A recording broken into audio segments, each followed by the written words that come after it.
Hi అండి, అస్సలం వాలేకుమ్. ఇప్పుడు నేను చేస్తుంది చికెన్ పకోడా.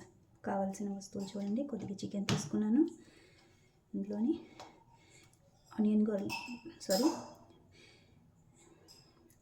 అల్లం వెల్లుల్లి పేస్ట్ కొద్దిగా వేసుకున్నాం,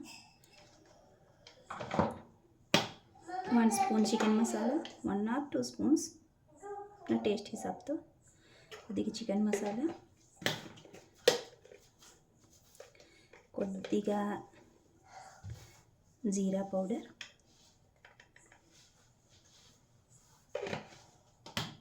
కొద్దిగా రెడ్ చిల్లీ పౌడర్, కొద్దిగా కాదు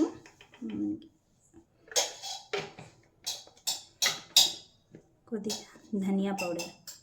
ఓకే, ధనియా పౌడర్ కొద్దిగా ఎక్కువ వేసుకుంటే టేస్ట్ బాగుంటుంది. దీని తర్వాత సాల్ట్ యాడ్ చేస్తున్నాను. సాల్ట్ టేస్ట్కి అనుసారం.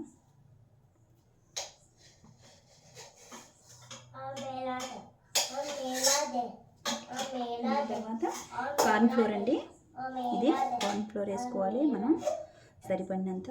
కొంతమంది ఎక్కువ కార్న్ఫ్లోర్ వేసుకుంటారు, కొంతమంది చాలా తక్కువ వేసుకుంటారు, కానీ నేను సరిపడినంత వేస్తాను. మిక్స్ చేసిన తర్వాత అవసరమైతే మళ్ళీ వేసుకుంటాను. తర్వాత ఇందులో లాస్ట్ ఫుడ్ కలర్ యాడ్ చేసుకుందాం, కొద్దిగా గరం మసాలా పౌడర్ కూడా యాడ్ చేసుకుందాం.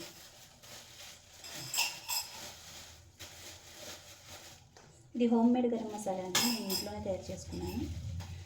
దీనికి ఫ్లేవర్ చాలా టేస్ట్గా ఉంటుంది. దీని ఫ్లేవర్ బాగుంటుంది ఇంట్లో తయారు చేసుకుంటే. గరం మసాలా 1 స్పూన్ వేసుకున్నాను. ఓకే, ఇంకా ఫుడ్ కలర్ యాడ్ చేయాలి.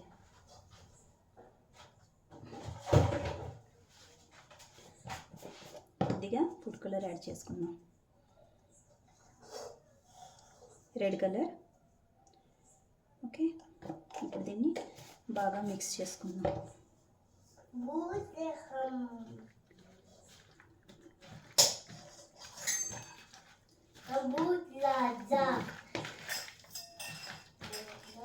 చికెన్ యాడ్ చేసుకున్నాను, చికెన్ మిక్స్ చేసుకున్నాను. ఇవ్వండి, దీన్ని మ్యారినేట్ చేసుకున్నాం 10 to 15 minutes, మన ఇష్టం.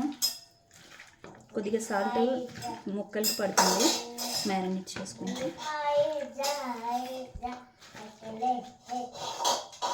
దీన్ని కవర్ చేసుకొని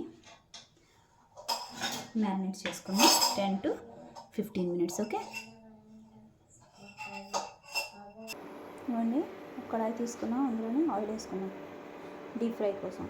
ఓకే, పకోడా 10 minutes అయిపోయింది, మ్యారినేట్ కూడా అయిపోయింది.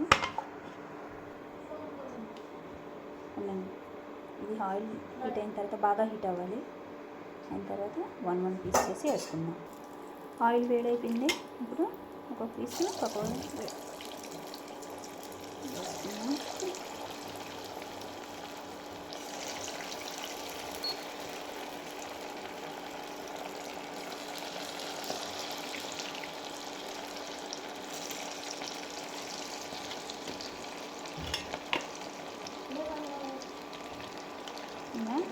కొద్దిగా హై ఫ్లేమ్ తర్వాత కొద్దిసేపట్లో స్లో ఫ్లేమ్ చేసి ఒకవైపు ఇది అయిపోయింది కదా, ఫ్లేమ్ కూడా స్లో చేసుకున్నా. నేను కొద్దిగా తిప్పేసుకున్నా. ఓకే,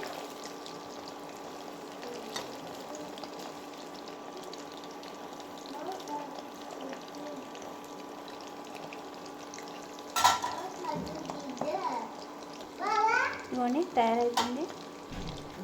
थोड़ा ఇవన్నీ